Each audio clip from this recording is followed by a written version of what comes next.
right, so when I first moved to Pescadero, my story and how I kind of came to be established here is a lot different than a lot of other foreigners. I'd say the majority of the foreigners who live and or work in this area came here with money that they had earned in the country that they came from.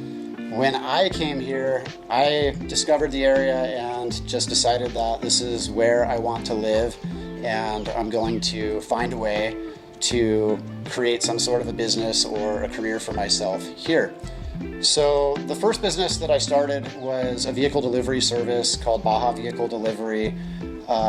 Shortly after I started that, I had a little bit of success. I got a job working for a condo developer in Cerritos. I have a background as a general contractor in California, so I was able to slide into that position, and I did that for probably a year to a year and a half. The pay was very, very minimal, to say the least, just barely enough to get by.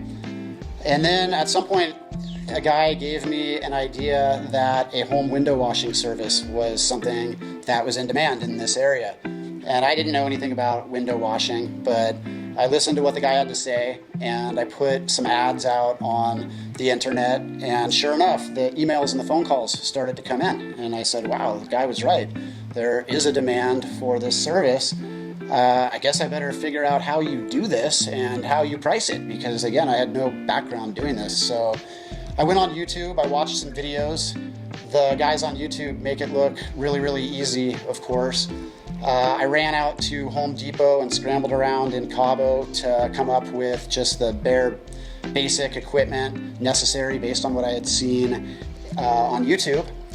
And the first home that I went to was Casa Rosa in Elias Calles. And that home has like 250 of these little square windows. And again, I watched these guys on YouTube. They made it look super easy. I said, oh yeah, this is cake. I got this. This is $300, no problem.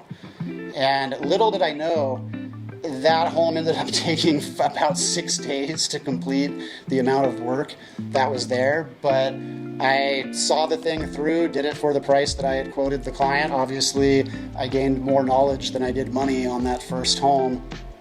And fast forward about 12 or 13 years, I sold that home for about $800,000.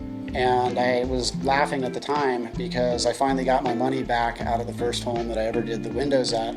However, that's not the only home that I used to do the windows at that I have now sold. At this point, I would say probably at least 15 to 20 homes I have sold that I used to service the windows at. I had a couple of people that were working for me at the time, and we had about 50 or 60 homes that we were servicing. So yeah, I kind of look back and laugh because I started off washing the windows at these homes, and now I'm frequently and regularly selling the homes that I used to do the windows at.